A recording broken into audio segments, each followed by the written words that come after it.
হয়, আমি গম পালোঁ যে ঝাৰগাঁৱত একাংশ দালালে ৩-৪জন ব্যক্তি আহি তেওঁলোকে কিবা নামৰ এটা NGO বাল বিকাশ নামৰ NGO এটা আহি তেওঁলোকে চাকৰি দিম বুলি কৈ বিভিন্ন জিলাৰ পৰা তেওঁলোকে ধন সংগ্ৰহ কৰিছে।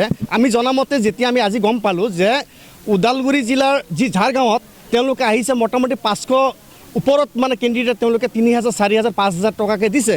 কিন্তু তেওঁলোকে অসমত যিকেইটা জিলাত তেওঁলোকে প্ৰায় জিলাতে মানে তেওঁলোকে ধন সংগ্ৰহ কৰিছে, প্ৰায় কোটি কোটি টকা তেওঁলোকে ধন আত্মসাৎ কৰিছে। গতিকে তেওঁলোকে চাকৰি কেনেকৈ দিব পাৰে? নিজৰ চাকৰি নাই আৰু তেওঁলোকে চাকৰি দিব। এই NGO নামে যি NGO তেওঁলোকে পইচা লৈছে ৩,০০০ টকাকৈ, তেওঁলোকে কেনেকৈ চাকৰি দিব?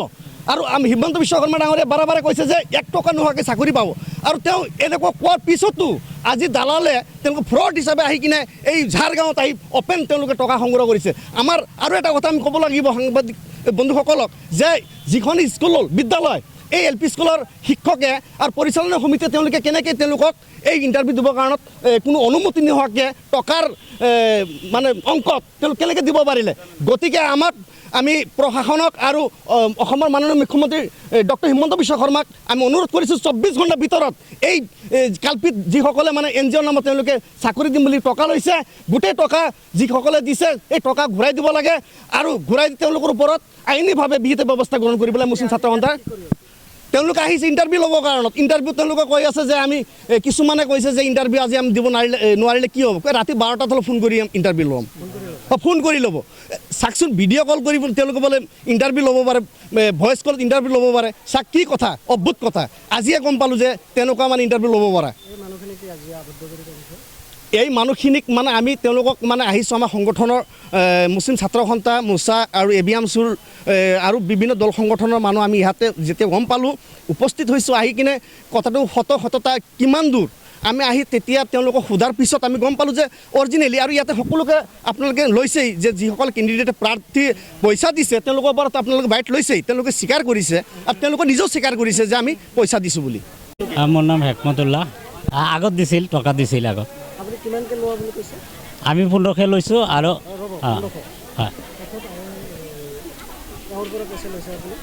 এওঁ মোক ডাইৰেক্ট দিয়া নাই নেকি? দিছিল নেকি? কাৰ্ডত দিছিল, মোক দিছিল।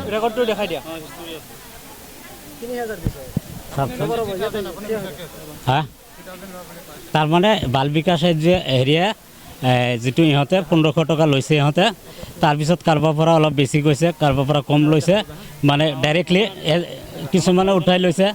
ছুপাৰভাইজাৰ আছিল, হা, মোক দিছিল কি 3000?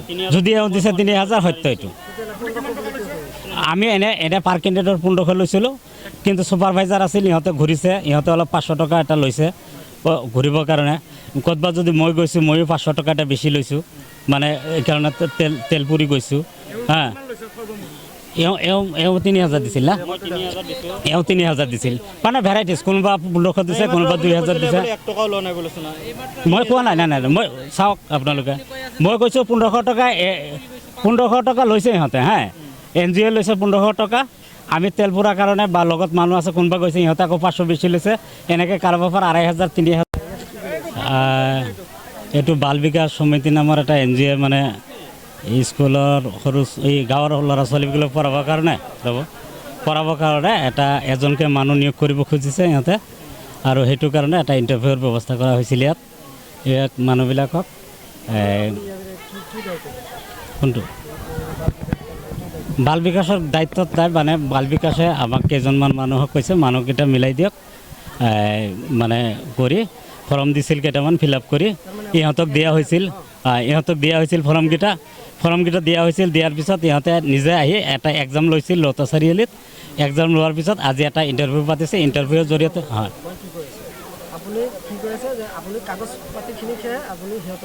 জমা দিছোঁ, আমি জমা দিছোঁ। এনেকুৱা আমাক মানে দিছে যে ৰৌতা ওদালগুৰি যিটো আছে, ওদালগুৰি যিমানখিনি কাগজ পাতি আছে বা হেৰি দৰঙৰ আছে, এনেকৈ মানুহ ভগাই দিছে। ইহঁতক জমা দিব লাগে। জমা দিয়াৰ পিছত ইহঁতে আহিব, এক্সাম ল'ব আৰু ইণ্টাৰভিউ ল'ব, ইহঁতক এপইণ্টমেণ্ট দি দিব। পইচা এক্সাম খৰচ এটা 1500 টকা লোৱা হৈছিল। কোনে নাই 1500 লৈছে, এজনৰ পৰা 1500 টকা লোৱা হৈছে। হা, ৰিচিপ্ট দিয়া হোৱা নাই, ৰিচিপ্ট দিয়া নাই। তাৰমানে 1500 টকা আমি দিয়া হৈছিল, কিন্তু আমি মানে কিছুমান গাঁৱৰ মানুহ আছে, গাঁৱত আছে, ইহঁতে ছুপাৰভাইজাৰ হ'ব কিবা হ'ব বুলি কৈছে, ইহঁতে এটা হেৰি পাব, ইহঁতে কাগজবিলাক উঠাইছে, উঠাওঁতে কোনোবা বেছি লৈছে, 500 বেছি লৈছে, তাতকৈ 1500তকৈ কোনোবা 1000 বেছি লৈছে, এনেকুৱা। বজাৰ খুলিছে যিটো আপুনি যিখিনি কাম কৰি আছে এজেণ্ট হিচাপে, হয়, ইয়াৰ কিবা অৰ্ডাৰ চৰ্ডাৰ চৰকাৰী অৰ্ডাৰ বা প্ৰশাসনৰ অৰ্ডাৰ চৰকাৰী অৰ্ডাৰ নাই, NGOৰ পৰা ফৰ্ম পঠাই দিছে ইহঁতে। অৰ্ডাৰ লৈছে? নাই ইহঁতে দিয়া নাই, এইটো NGOৰ আণ্ডাৰত, এইটো NGO স্পেচিয়েলি ইহঁতে দিব বুলি কৈছে। কোনো নিয়ম NGO প্ৰাইভেট হিচাপে ইহঁতে নিজে দিব বুলি কৈছে। মোৰ নাম জমছেদ আলী। কি চলি আছে? এইটো এটা বাল বিকাশ সমিতিৰ আণ্ডাৰত এটা NGO হয়। এইটোৰ আণ্ডাৰত আপোনাৰ আমি হেৰি কৰোঁ, গাঁৱৰ 3 পৰা 7 বছৰৰ ল'ৰা ছোৱালীবিলাকক আমি এটা টিউশ্যন আকাৰে এটা শিক্ষা দিয়া হয়। এইটো দিল্লীৰ হয়, দিল্লীৰ আণ্ডাৰত আছে, NGO হয় আমাৰ বাল বিকাশ সমিতি। এইটো অফিচটো হ'ল আপোনাৰ নলবাৰী অফিচ হয়। আমি দৰঙতো কৰি আছোঁ, ওদালগুৰি এটা লিখিত এক্সাম লোৱা হৈছে, আজি এটা ভাইভা এক্সাম চলি আছে। সেই এক্সাম চলি থকা অৱস্থাত কিবা অভিযোগ পাইছোঁ যে কোনোবাই বোলে টকা বেছিকৈ লৈছে, এইটো শুনা পাইছোঁ আৰু এইখিনি। ভাইভাত উপস্থিত আছে। ভাইভা মানে একচুৱেলি মানুহকেইজন এক্সাম লোৱা ব্যক্তিকেইজন একচুৱেলি দিল্লীৰ পৰা আহেতো, তেখেতে আহোঁতে অলপ দেৰি হৈছে, কি কয় নলবাৰী আহি পাইছে, যাক সময় আছিলে 11টা, দেৰি হোৱাৰ কাৰণে। হওক, মই বগদিয়াৰ পৰা আহিছোঁ। আচলতে এই ঝাৰগাঁৱত বাল বিকাশ শিক্ষা সমিতি বুলি এটা পাবত গজা অনুষ্ঠানে চাকৰি দিয়াৰ নামত এটা বজাৰ ইয়াতে মেলিছে। এইটো আমাৰ দৃষ্টিগোচৰ হৈছে। দুৰ্ভাগ্যবশত আপোনালোকৰ সন্মুখত মানে ক'ব লাগিব যে আমাৰ মাজৰো কিছু কেণ্ডিডেট ইয়াতে আজি হেৰি হৈছে, যিটো তেওঁলোকে কৰিছে মানে ক'তো দেখা নাই।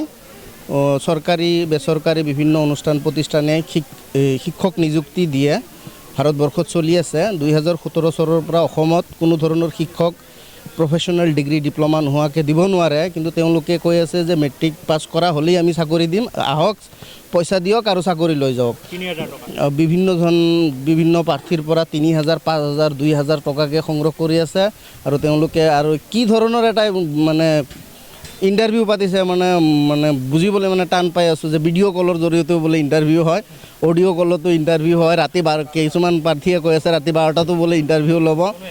তো কোনো এডমিট কাৰ্ডৰ ব্যৱস্থা কৰা নাই তেওঁলোকে। সম্পূৰ্ণ এটা ভুৱা এটা অনুষ্ঠান মানে আয়োজন কৰিছে বুলি আমাৰ দৃষ্টিগোচৰ হৈছে। তো এটা অনুমানিকভাৱে নিৰ্দিষ্ট তথ্য নাই যদিও, মানে নিৰ্দিষ্ট তথ্য নোহোৱাকৈ কথাবোৰ কোৱা অলপ টান যদিও, মোটামুটি ধৰক 500ৰ পৰা 700 কেণ্ডিডেটৰ পৰা তেওঁলোকে পইচা সংগ্ৰহ কৰিছে। এই সম্পূৰ্ণ আভুৱা ভাৰি আছে তেওঁলোকে, এইটো আমাৰ দৃষ্টিগোচৰ হৈছে। তো আজিৰ তাৰিখলৈকে প্ৰফেশ্যনেল ডিগ্ৰী, আকৌ কৈ আছোঁ, প্ৰফেশ্যনেল ডিগ্ৰী ডিপ্ল'মা নোহোৱাকৈ কোনো ধৰণৰ টিউটৰ, টিচাৰ, ভলণ্টিয়াৰ এপইণ্টমেণ্ট অসমত কৰিব নোৱাৰে। লগতে আমি আপোনালোকৰ জৰিয়তে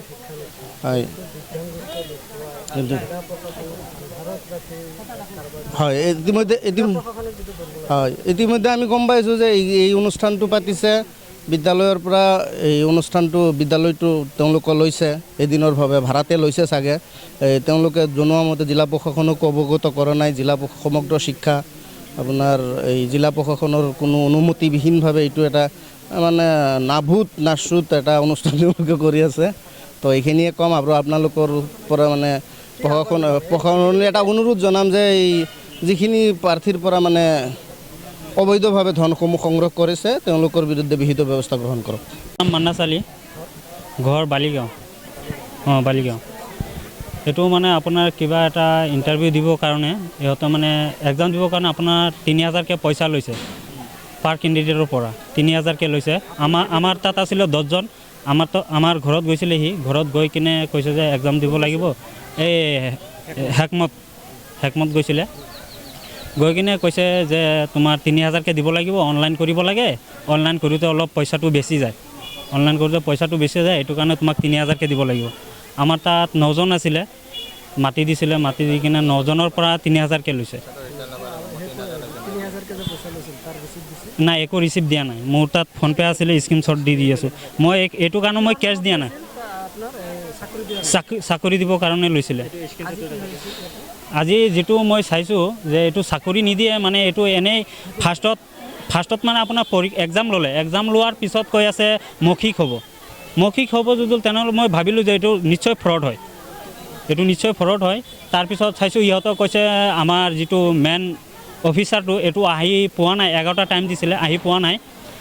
আহোঁতে লেট হ'ল কাৰণে ইহঁতক কৈছে দিল্লীৰ পৰা আহিব, দিল্লীৰ পৰা ইয়াত কেনেকৈ আহিব। তাৰপিছত ইহঁতক হোৱাটছআপত ফোন কৰি মানে ভিডিঅ' কলত লৈ আছিলে। এয়া হ'ল স্ক্ৰীনশ্বট, 3000 টকা লৈছিলে।